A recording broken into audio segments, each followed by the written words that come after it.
Hello everyone, I hope आप सभी घर पर सुरक्षित होंगे। पिछली वीडियो में हमने संविधान के बारे में पढ़ा था कि संविधान क्या होता है और किसी देश को संविधान की ज़रूरत क्यों पड़ती है। आज इस वीडियो में हम पढ़ेंगे कि संविधान कैसे बना, किसने बनाया। 1934 में भारतीय राष्ट्रीय कांग्रेस ने पहली बार केवल भारतीयों को लेकर बनने वाली एक स्वतंत्र संविधान सभा की मांग की। यह मांग दूसरे विश्व युद्ध के दौरान तेज हो गई और दिसंबर 1946 में संविधान सभा का गठन किया गया। इस संविधान सभा का एक दृश्य यहाँ दर्शाया गया है, जिसमें पंडित जवाहरलाल नेहरू इस संविधान सभा को संबोधित कर रहे हैं। दिसंबर 1946 से नवंबर 1949 तक लगभग 3 साल का ये समय लगा। संविधान सभा ने भारत के लिए नए संविधान का एक प्रारूप तैयार किया और 150 साल की अंग्रेज़ी हुकूमत के बाद भारतीयों को आखिरकार मौका मिला अपने देश का भविष्य तय करने का। संविधान सभा के कामों के बारे में हम आगे पढ़ेंगे इस चैप्टर में।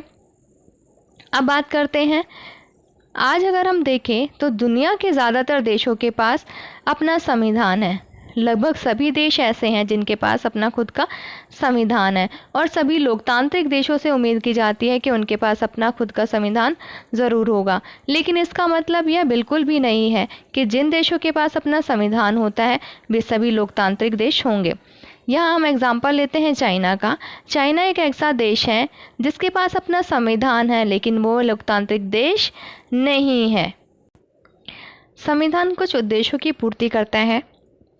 पहला उद्देश्य कि संविधान देश के नागरिकों को अपने देश को अपनी इच्छा और सपनों के अनुसार रचने का अवसर देता है कि देश का स्वरूप कैसा होगा, देश के नागरिक कैसे रहेंगे। जैसे अगर हम बात करें भारत की, तो भारत में अलग अलग धर्म, अलग अलग जाति के लोग रहते हैं। उनके रीति रिवाज अलग होते हैं, रहन सहन, खान पान सब अलग अलग है। ये सब कुछ बातों पर सहमत होते हैं तो कुछ बातों पर असहमत हो सकते हैं।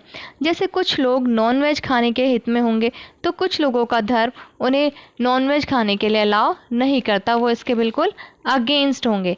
तो संविधान इन्हीं सभी बातों को ध्यान में रखकर नागरिकों की सहमति पर देश के स्वरूप को तैयार करने का अवसर देता है। संविधान हमारी सरकार का स्वरूप भी तय करता है कि सरकार किस तरह की होगी,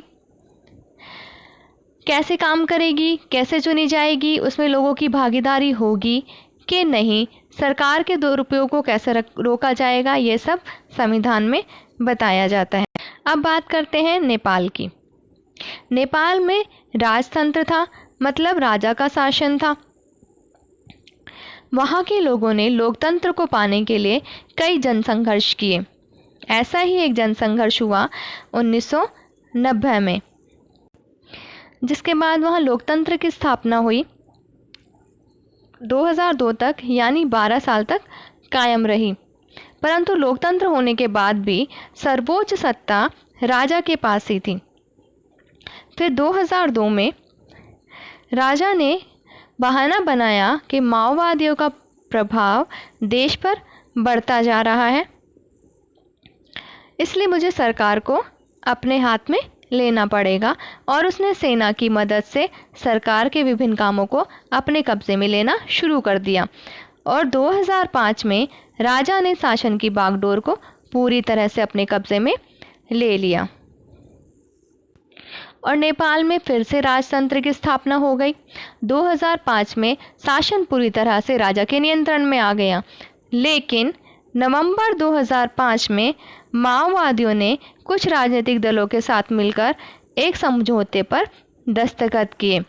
इस समझौते में आम लोगों ने लोकतंत्र की मांग की और राजा द्वारा दी गई छोटी मोटी रियायतों को, जो छोटी मोटी रियायतें छूट राजा ने दी थी, उसको नामंजूर कर दिया,